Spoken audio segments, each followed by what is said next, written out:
10절까지예요. 바리새파 사람들이 하나님의 나라가 언제 오느냐고 물으니 예수께서 그들에게 대답을 하셨다. 하나님의 나라는 눈으로 볼 수 있는 모습으로 오지 않는다. 또 보아라 여기에 있다 또는 저기에 있다 하고 말할 수도 없다. 보아라 하나님의 나라는 너희 가운데 있다. 그리고 제자들에게 말씀하셨다. 너희가 인자의 날들 가운데 단 하루라도 보고 싶어 할 때가 오겠으나 보지 못할 것이다. 사람들이 너희로 말하기를 보아라 저기에 계신다 또는 보아라 여기에 계신다 할 것이다. 그러나 너희는 따라 나서지도 말고 찾아다니지도 말아라. 마치 번개가 하늘 이 끝에서 번쩍하여 하늘 저 끝까지 비치는 것처럼 인자도 자기의 날에 그러할 것이다. 그러나 그는 먼저 많은 고난을 겪어야 하고 이 세대에게 버림을 받아야 한다. 노아의 시대에 일이 벌어진 것과 같이 인자의 날에도 그러할 것이다. 노아가 방주에 들어가는 날까지 사람들은 먹고 마시고 장가가고 시집가고 하였는데 마침 홍수가 나서 그들을 모두 멸망시켰다. 롯 시대에도 그와 같은 일이 벌어졌다. 사람들이 먹고 마시고 사고 팔고 나무를 심고 집을 짓고 하였는데 롯이 소돔에서 떠나던 날에 하늘에서 불과 요함이 쏟아져 내려서 그들을 모두 멸망시켰다. 인자가 나타나는 날에도 그러할 것이다. 그날 지붕 위에 있는 사람은 자기 물건들이 집 안에 있더라도 그것을 꺼내려고 내려가지 말아라. 또한 그들 있는 사람도 집으로 돌아가지 말아라. 롯의 아내를 기억하여라. 누구든지 자기 목숨을 보존하려고 애쓰는 사람은 잃을 것이요 목숨을 잃는 사람은 보존할 것이다. 내가 너희에게 말한다. 그날 밤에 두 사람이 한 잠자리에 누워있을 터이나 한 사람은 내려가고 다른 한 사람은 버려질 것이다. 또 두 여자가 함께 맷돌을 재고 있을 터이나 한 사람은 내려가고 다른 한 사람은 버려질 것이다. 다 같이요. 제자들이 예수께 말하였다. 주님, 어디에서 그런 일이 일어나겠습니까? 예수께서 그들에게 말씀하셨다. 죽음이 있는 곳에는 또한 독수리들이 모여들 것이다. 오늘 본문 말씀은요, 한 3일 전쯤인가 경건의 시간 본문 말씀 묵상하다가 이 말씀으로 이번에 말씀을 전하면 좋겠다 감동이 와가지고 정리를 좀 해봤습니다.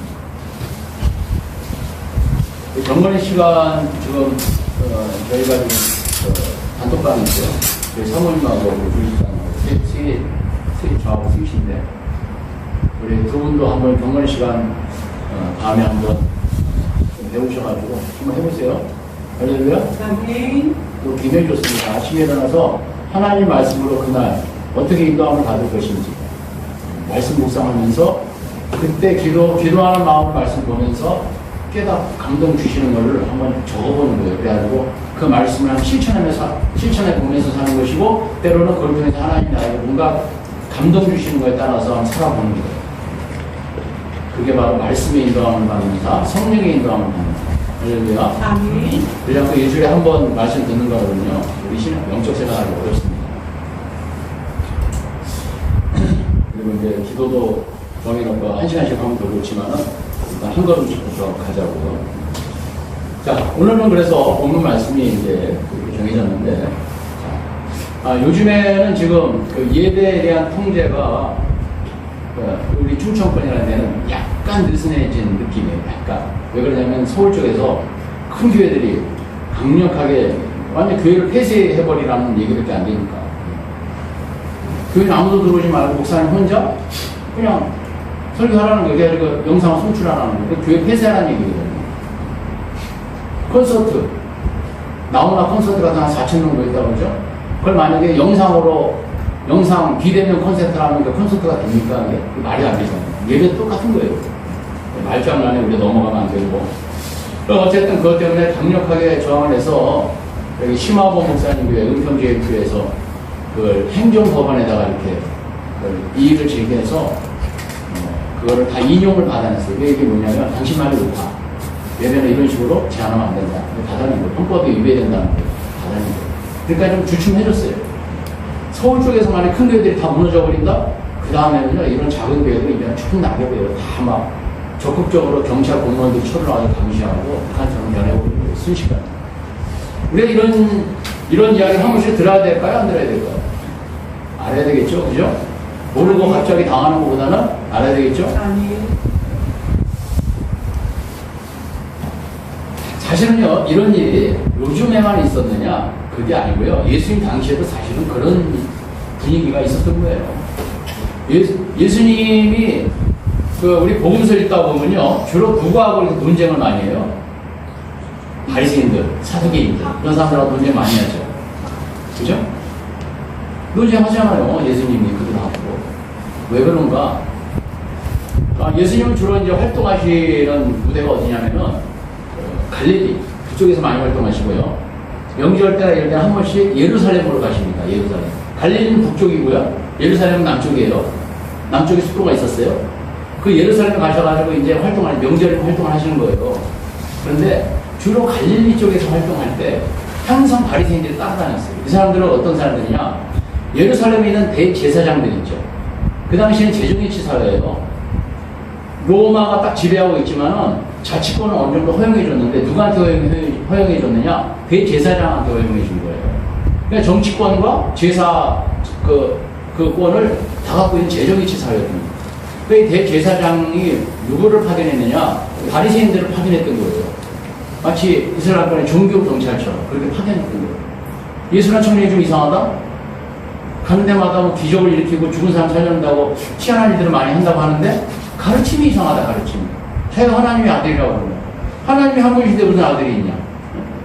거기서부터 좀 이상하고, 거기까지도 우리가 배울 점이 있으면은 꼭 귀를 기울여서 한번 배워볼까 하는 마음도 있는데 사실은 우리를 치잖아, 우리가 잘못했다고 자꾸 책망을 하고 사람들 앞에서 또 바리새인들 만나면 또 이 화이스적인 바리새인들 아이가면서 막 우리를 책망하잖아. 안 돼. 저 친구는 죽여야 돼. 가서 무슨 말 하나 정탐하고 가라. 보낸 거예요. 그 당시에요, 바리새인들, 예루살렘의 대제사장들이 보낸 바리새인들은 어떤 권한이 있었느냐? 어떤 잔치자리에든지 참여할 수가 있습니다. 잔치자리에서 이상하게 구청객이 한 명씩 나타나죠? 바리새인들이? 기억나십니까? 자꾸 질문하고 따지고 들고. 왜 손 씻지 않고 제자들이 먹는데 예수님 책망하지 않습니까? 제자들이 벽 이상을 갖다가 남의 밭에 지나가면서 따먹는 거 봤어요. 이게 안식일이에요, 안식일. 이래도 되는 겁니까? 자꾸 따지고 들잖아요. 왜 그러느냐? 그들은 어느 잔치자리든지 어느 모임이든지 갈 수 있는, 초대받지 않아도 가서 감시하고 통제할 수 있는 권한이 있었던 거예요. 요즘에 공무원들처럼. 그런 분위기가 있었던 거예요. 그러니까 예수님과 자꾸 논쟁이 됐던 거예요. 예수님은요, 사역을 어떻게 하셨느냐? 가시는 곳마다 병 고치고 귀시죠. 뭐였다고요? 병 고치고 귀시죠. 우리 요즘 교회에서는 아주 희귀한 일들이에요. 희귀한 일들. 병 고치고 귀시죠. 그리고 최종적으로 하나님 말씀을 전하셨는데, 요즘 지금 설교죠? 그 하나님 말씀 전하는 거의 핵심이 뭐냐, 핵심. 핵심 하나를 딱 뽑으면 그게요, 킹덤 오브 갓입니다. 킹덤 오브 갓. 킹덤 오브 갓이 뭐예요? 하나님의 나라, 하나님의 나라를 선포하고 다니는 거예요. 예수님 메시지의 핵심이에요, 핵심. 마태복음 12장 22절부터 보니까요, 사람들이 귀신 들려서, 그 원인을 딱 성경에 표현하고 있어요. 귀신 들려서 그렇다는 거예요. 눈 멀고 말 못하는 사람 하나 데리고 왔어요. 예수님이 어떻게 하셨을까요? 고쳐주셨겠죠. 우리는 아마 이 자리에 그런 사람 나타나면 당황할 거예요. 제일 당황할 사람이 저예요. 사람들이 저를 쳐다보고 있는데 저 예수님만큼 능력 발휘 못하니까. 예수님 어떻게 하시냐면은 고쳐주셨죠. 성경에 보니까 예수님 만나가지고 병든 사람이 고침 못 받은 사람이 아무도 없어요. 아무도 없어요. 고쳐주셨죠. 어느 나라든지 서로 갈라지면 망한다. 가정도 아내와 남편이 서로 갈라지면 그 가정을 주저하는 거야. 어느 나라든지 서로 갈라지면 망하고 어느 도시나 가정도 서로 갈라지면 버티지 못해. 말씀하신 다음에 사탄이 사탄을 쫓아내면 스스로 갈라진 건데 어떻게 그 나라가, 마귀의 나라, 사탄의 나라가 어떻게 서겠느냐? 이런 말씀하시죠. 그러면서 말씀하십니다. 28절에. 마태복음 12장 28절에. 내가 하나님의 영을 힘입어서 귀신을 쫓아내는 것이면 하나님의 나라가 너희에게 왔다. 전에 개혁 개정판으로 하면은 이 표현이 더 좋은 것 같아요. 저는 이 구절은 전에 표현이 더 좋은 것 같아요.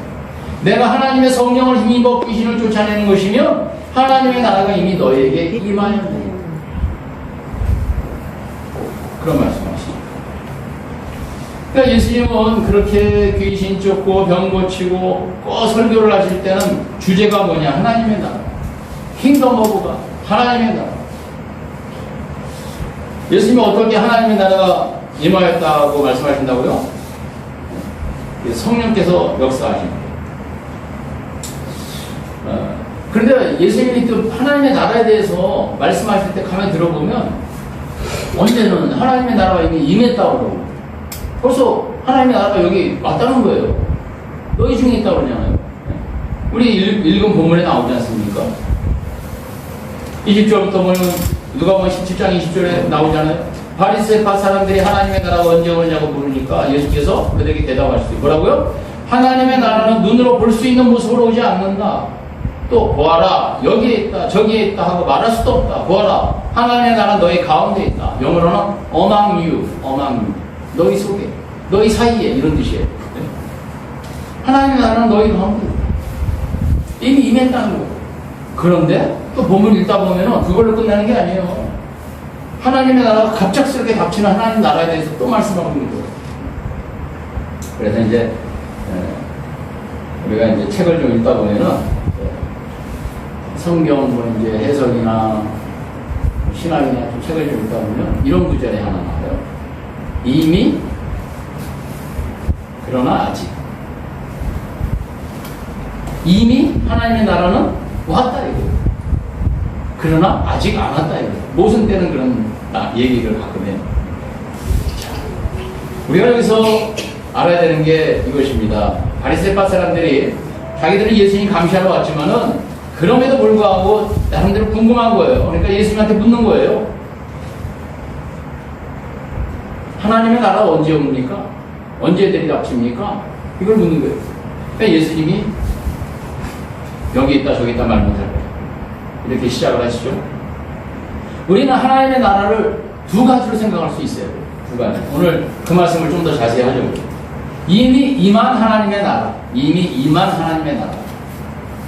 첫 번째가 뭐라고요? 이미 여기 임한 하나님의 나라. 우리는 그걸 먼저 생각해야 돼요. 21절 다시 같이 한번 읽어보겠습니다. 같이 시작. 또 보아라 여기에 있다 또는 저기에 있다 하고 말할 수도 없다. 보아라 하나님의 나라는 너희 가운데 있다. 자기가 주인임을 인정하고 회개하면서 예수 믿고 하나님께 돌입된 사람이 많으면 많을수록 하나님의 나라는 어떻게 되는 거예요? 이 땅에서 확장되어 가는 거예요. 확장되어 가는 거예요. 나라하고 저기 비슷한 말이 뭐 있어요? 국가, 그죠? 국가, 나라, 국가. 우리가 중학교 때 사회 시간에 혹시 배운 거 기억나시는지 모르겠어요. 국가의 사묘서 기억나십니까? 국가의 사묘서. 그래. 우리 문경장 그냥 그때 공부 좀 하신 것 같아요. 생각하시면. 다른 사람 대답 못 하잖아요. 국민. 땅. 영토국민 주권, 그죠? 영토국민 주권. 국민하고 주권 생각나는데 영토가 생각해. 땅. 그래도 몇십 년이 흘렀는데 그래도 그 정도 기억하는 것만 해도 그 당시에 공부 좀 하셨다는 얘기. 영토국민 주권. 자. 하나님의 나라라고 하면 하나님의 국가라고 말하면 좀 어색하긴 하지만 비슷한 말이잖아요. 그러면 하나님의 나라도 이 사묘소가 있어야지 세상적인 기준을 볼 때, 이 땅에서 우리 기준을 볼 때 그게 있어야 정상이지 않나.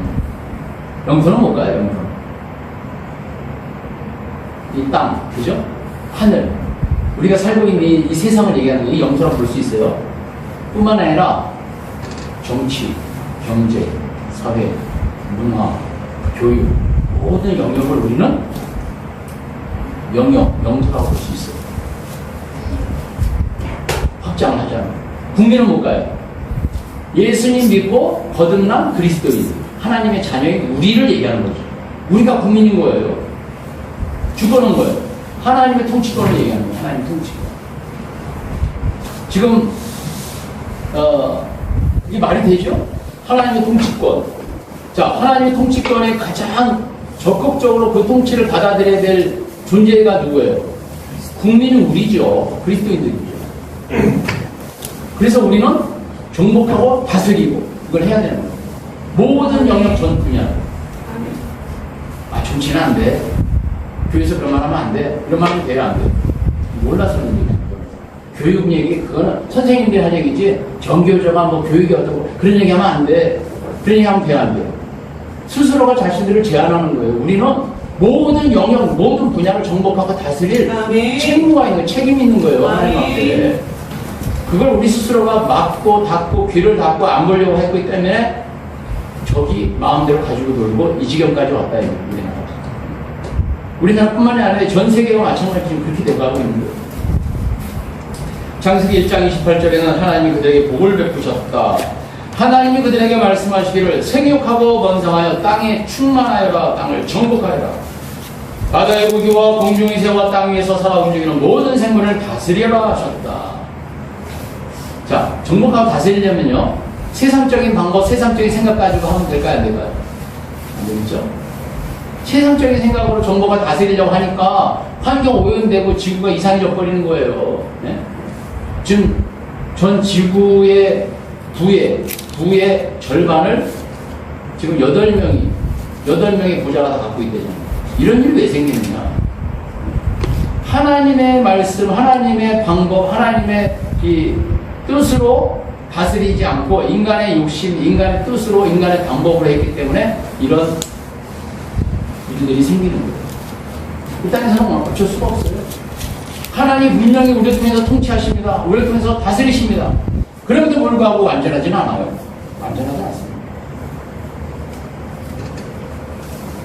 우리와 하나님과의 관계를 한번 생각해 보자고요. 하나님은 창조주이시고 우리는 뭐예요? 피조물이죠. 하나님은 아버지시고 우리는 자녀입니다. 이건 신분적인 얘기예요. 신분적인 얘기. 우리의 신분은 뭐라고요? 비록 돈이 없어도, 비록 빽이 없어도 우리의 신분은 뭐예요? 세상을 만드시고 다스리는 전능하시다고 하는 그 하나님, 하나님의 아들과 딸인 것이에요. 공주와 왕자인 것이에요.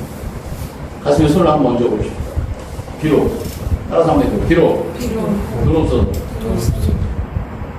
빽 없어도 하나님의 아들이다. 딸이다. 자, 그리고 일이라고 하는 측면에서, 사역적인 측면에서 또 말씀하세요. 하나님은 주인이시고 우리는 뭐예요? 종인 것이죠. 종. 하나님은 주인이시되 우리는 종이란 말이에요. 종이란 개념은 예수님 당시에 말씀하시던 그 고대 쪽의 종의 개념은 노예예요, 노예예요. 아무런 권한이 없어요. 아무런 권리가 없어요.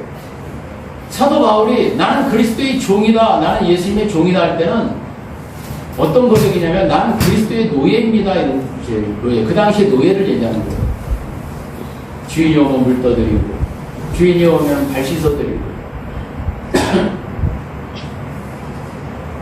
말 안 듣고 삐딱선 당한 주인이 죽여도 아무도 뭐라 하지 않아요.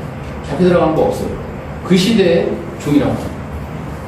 누가복음 17장 7절에서 10절까지 보니까, 누가복음 17장 7절에서 10절까지 보니까 예수님이 당시의 종에 대해서 말씀하세요. 우리가 이것도 보면 바로 앞에 있는 거예요. 7절에서 10절까지. 누가복음 17장.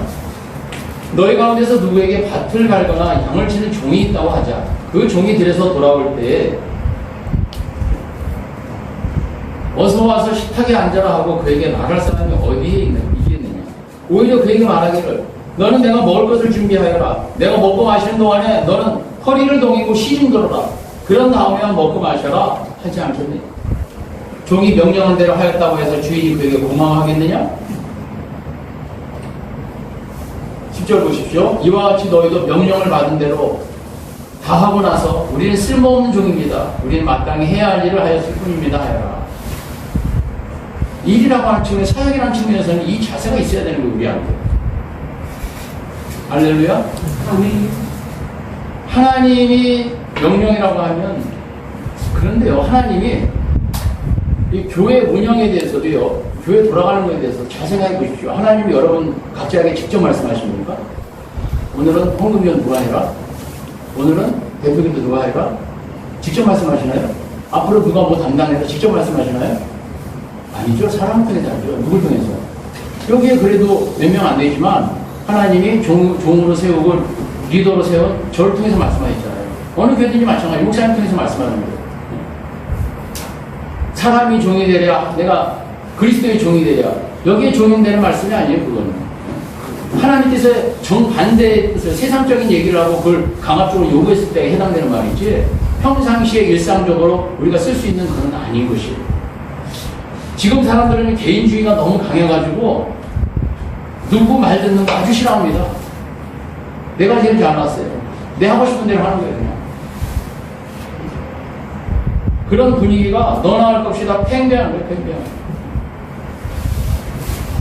이거를 처음 성도일 때부터, 처음 예수 믿을 때부터 잘 배워야 돼, 잘. 잘 배우지 않으면요, 나중에 신앙생활 제대로 하기 어렵습니다.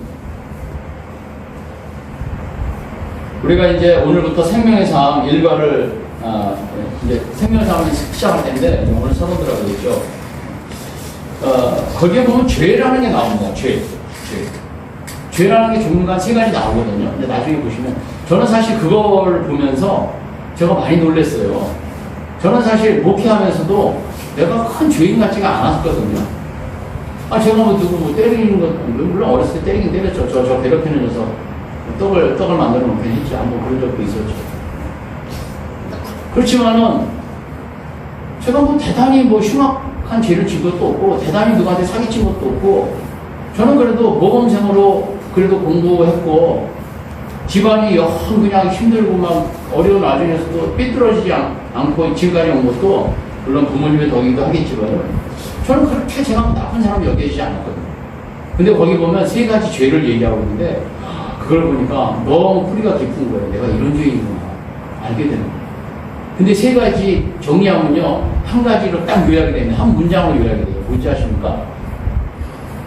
내가 주인이라는 거예요. 내가 주인. 인생의 주인은 하나님이 아니라 나라는 거예요. 그게 가장 근본적인 죄라고. 그게 하나님으로부터의 독립선언입니다. 그러니까 어떻게 돼요? 하나님 이름은 팔아도 내 마음대로 하겠다는 거예요. 내 인생 내가 살겠다는 거예요. 터치하지 말라는 거예요. 나한테 뭘 얘기하지 말라는 거예요. 이러면 하나님 쓰실 수 있을까요? 없을까요? 어렵겠죠? 지금은요, 지금 시대에는 이 옛날 예수님 당시의 종이라는 개념이 해당이 안 됩니다. 지금은요, 그냥 직장의 상사와 그 다음에 뭐라고 하나요? 직원. 그렇죠. 직원. 아유 우리 시은이가 정확한 표현. 직원. 그냥 우리는 직원이에요. 일하다가 나하고 안 맞네? 내 스타일이 아니네? 저 상사는 생각이랑 나하고 다르네? 그만두면 돼요. 딴 직장 가면 돼요. 그런 시대니까 지금은 종이라는 그런 개념을 갖고 있는 사람은 별로 없어요. 충성? 그냥 나 벌어먹기 살기 위해서 내 할 일 한다 그냥 이 정도예요. 네. 그런데요 제가 글을 하나 읽었는데 종살이 비슷한 직장생활을 하는 분 쓴 글이에요. 그건 뭐냐면 회장님이나 사장님의 개인 운전하는 분들 있죠. 여러분들은 좀 그게 좀 돈은 많이 받죠. 일반 무슨 뭐 여기서 시중에서 운전하는 것보다 돈 많이 받죠. 그분들이. 적어도 150, 200 정도는 더 받겠죠. 이런 데서 운전 열심히 해가지고 300 벌면 500 받겠죠. 거의 생활이요. 종살이 비슷하죠. 한 분이 글을 쓴 것을 제가 한번 읽어드릴게요. 이분이 매일같이 PT하는 분이에요. 네? 말씀 묵상하고. 그러고 나서 자기가 묵상한 내용을 적은 건데 제가 그거를 좀 생각해서 놨어요. 요즘은 납치되어서 강제로 종살이하는 경우는 있다고 들었지만 우리나라에서 자진해서 종이 되어 평생 보낸 사람은 거의 없습니다. 직장인들도 근로계약의 개념이지 종의 개념은 아닙니다. 직장은 그만두면 됩니다. 그러나 종 같은 일을 하는 사람들이 더러 있습니다. 사장이나 회장의 운전기사입니다. 이분들은 때로는 집안에 허드렛 일까지 해주는 경우도 허다하다고 합니다. 직업의 특성상 자존심도 버려야 하고 인내심도 강해야 합니다. 이런 개인 운전기사들은 눈치 보고 욕먹고 오해받고 멸시와 천대받고 때로는 도둑놈으로 몰리기도 합니다. 어느 기사는 아침에 출근했더니 사장이 자기네 개밥 안 줬다고 화내면서 개 밖으로 던져갖고 머리에 맞아서 훅이 났다고 합니다. 운전기사도 자기가 모시는 분의 지위에 따라서 예의도 익히고 처신해야 한답니다. 그러니까 모시는 분이 회장이나 사장이면 그 레벨의 생각을 내가 할 수 있어야지 비서 노릇 할 수 있어요. 예? 그 운전기사 노릇 할 수 있다. 그리고 그분들의 언어를 내가 써야 돼요. 예의를 나도 비슷하게 갖춰줘야지 다른 손님들 앞에서 누가 되지 않아. 그런 얘기를 하고 있는 거예요. 행동이라든가 말씨라든지 몸가짐 등 윗사람에게 맞춰야 하고 운전 실력도 갖추고 길을 많이 알아야 됩니다. 비서일을 겸하는 사람도 있고 한여름에도 넥타이를 메고 다닙니다. 때로는 밥 먹다가도 회장님 호출이 있으면 숟갈 놓고 지방에까지 출장 갔다 오는 게 허다하답니다. 힘들고 지칠 때도 많고 어느 때는 내가 꼭 이렇게 살아야 하나 하는 생각이 들 때도 있지만 어느 날 자신을 돌아보니 자기가 모시는 분을 주님 모시다 하다 보니 혈기 많고 성격 못됐던 자신이 많이 온순해지고 사람이 많이 변했다는 걸 스스로 느껴집니다.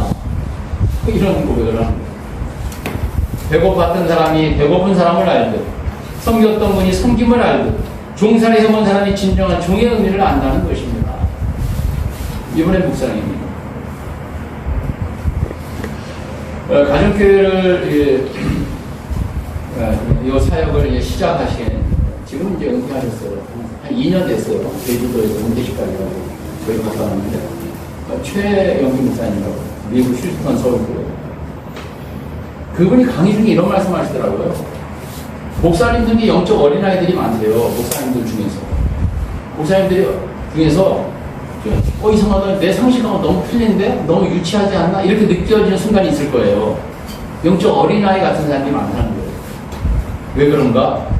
자기가 복종할 대상이 없기 때문에 그렇다는 거예요. 누구의 터치도 받을 필요가 없으니까 누구에게 지시를 받거나 복종할 대상이 없고 자기 마음대로 결정하고 마음대로 살다 보니까 하나님께 순종을 훈련받을 기회가 없었다는 거예요. 무슨 일이든지 지시하는 사람이 있기 마련이고 어떤 일을 하든지 지시받는 사람이 있기 마련이에요. 지시하는 사람은 최대한 지시받는 사람의 인격을 존중하고 배려하는 자세로 하는 게 좋고 지시받는 사람은 하나님을 생각함으로 하나님 앞에 순종 훈련 받는다는 마음으로 그 뜻을 받아야 된다는 거예요. 어려워도 힘들어서 그 기간을 견뎌내면은 어떻게 되느냐? 생각이 깊어져요. 나보다 위에 있는 사람들 노는 물이 틀리잖아요. 그 사람들의 세계를 내가 간접적으로 경험하고 생각이 깊어지는 거예요. 영적 수준도 높아지게 되니까 그만큼 성숙해지는 거예요.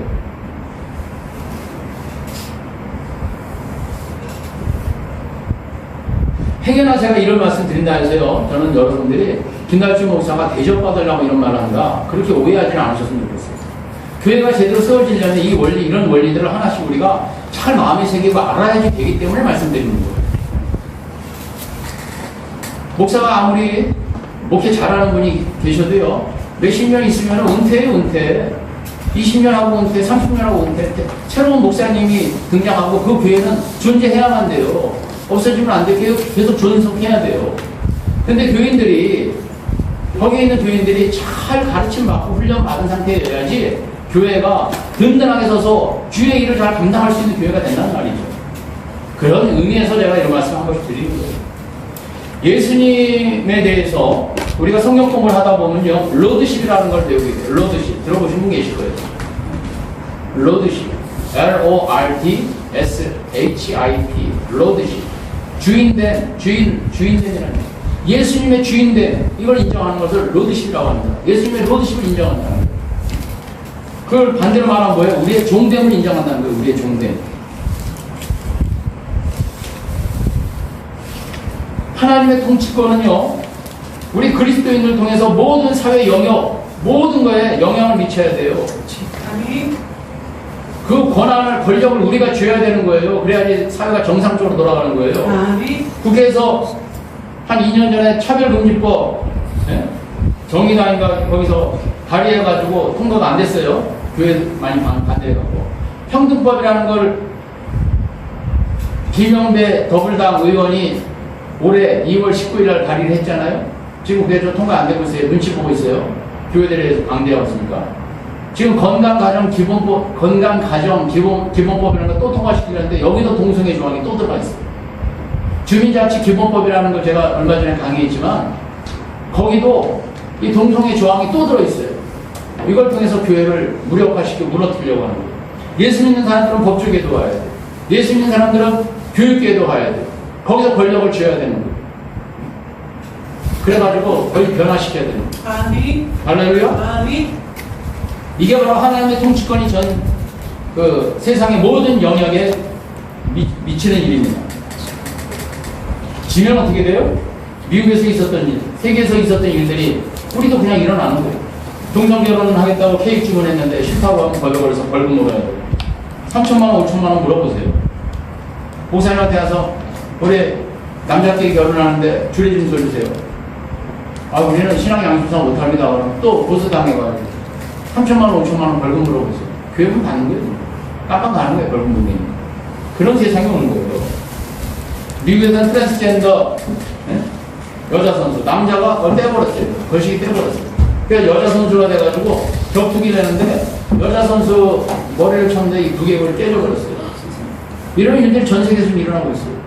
예수 믿는 사람들이 하나님의 통치를 받고 말씀의 통치를 받는 우리들이 전 사회 영역 들어가서 이걸 변화시켜야 된다는 거죠.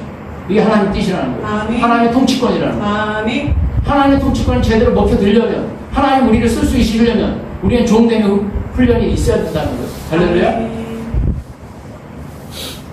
우리는 예수 그리스도 안에 종이라고 하는 이 의식이 있어야 되는 것이에요. 훈련 받으려고 해야 되는 거예요, 적극적으로. 자, 이건요, 보이지 않는 하나님 나라가 임했을 때, 회개하고 예수 믿고 거듭나고 하나님 자녀된 사람들이 많아졌을 때 이들을 통해서 세상이 정복되고 다스리고 이게 되는 보이지 않는 하나님 나라의 확장인 것이에요. 그러면 예수님은요, 그 말씀을 하신 게 아니라 오늘 본문을 읽다 보면은 예수님이 임하실 때, 갑자기 재림하실 때 이 말씀을 하세요.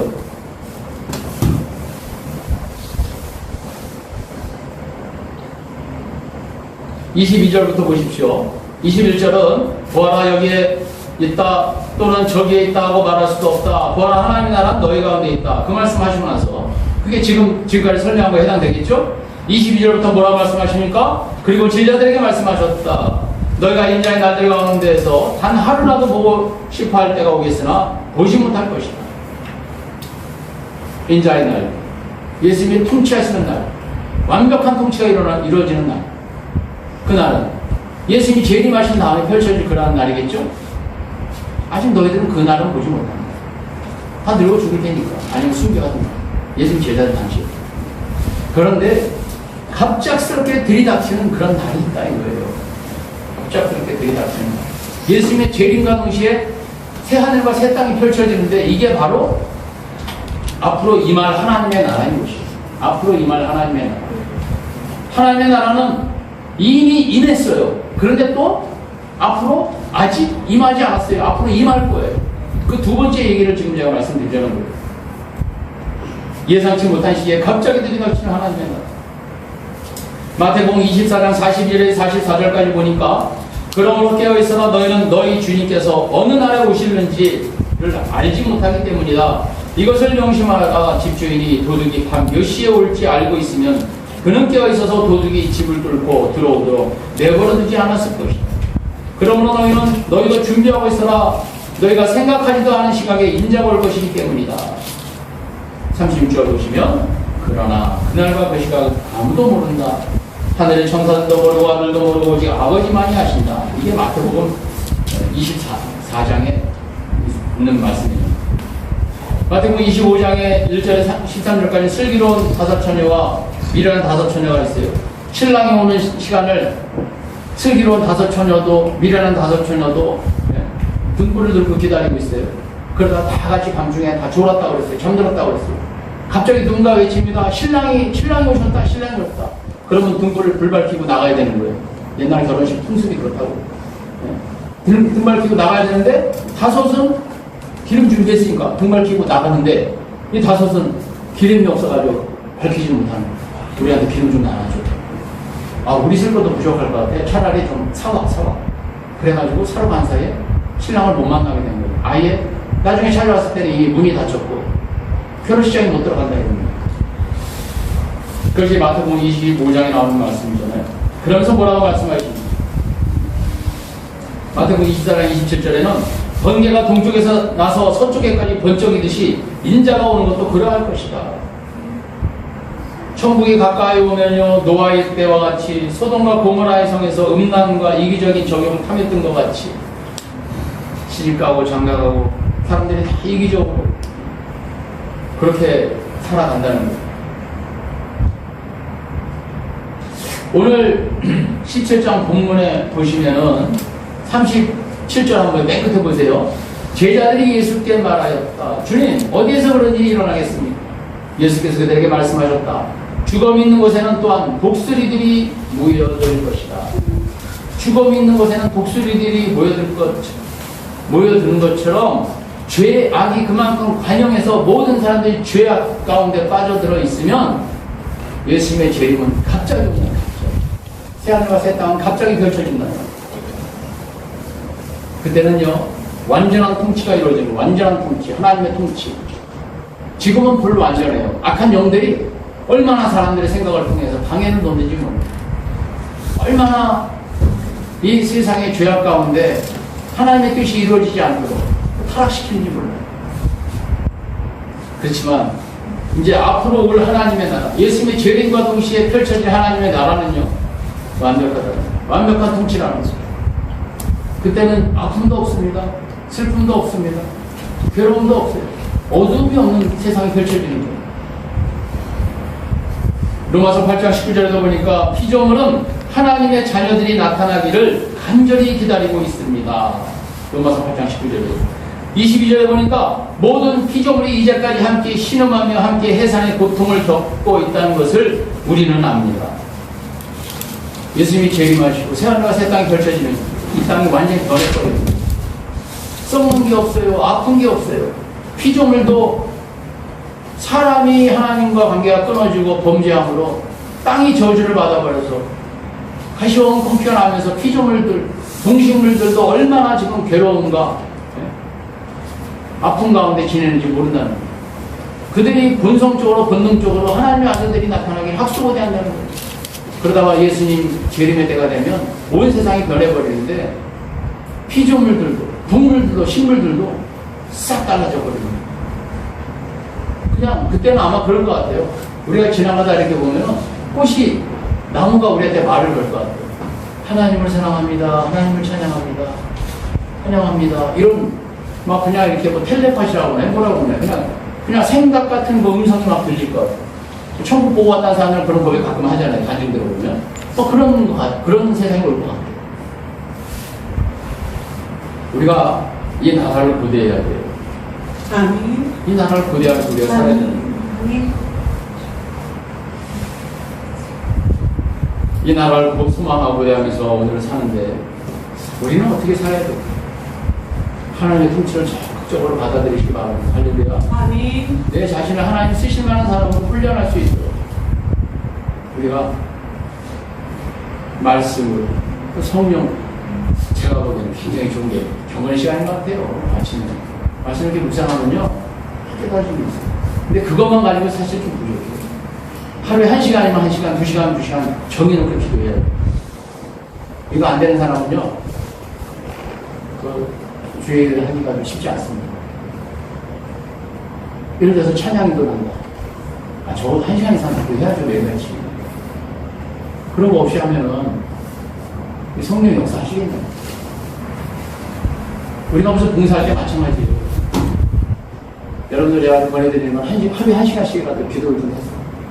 조영기 목사님이 지금 뭐 중환자실에 뭐 계셨다가 또 나오셨다 뭐 이렇게 한다는데 그분이 사역 왕성회 하실 때 항상 강조하던 게 그거예요.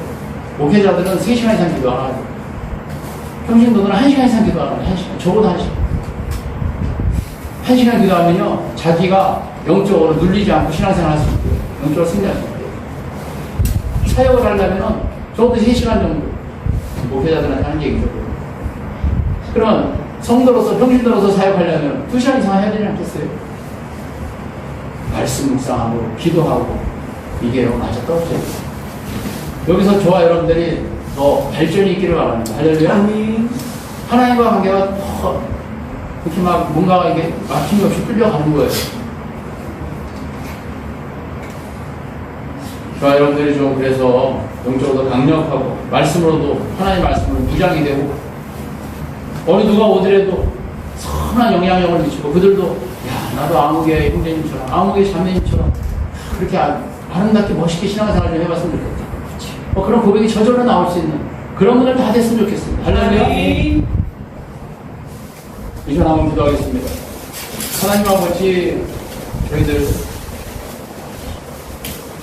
말씀으로 인도함 받는 훈련이 되기도 하시고 우리가 성장할 수 있도록 도우시고 예수님의 로드십 예수님의 주인 되심을 인정하고 종의 자세로 참고 인내하며 배우며 성장해 가는 저희들 되게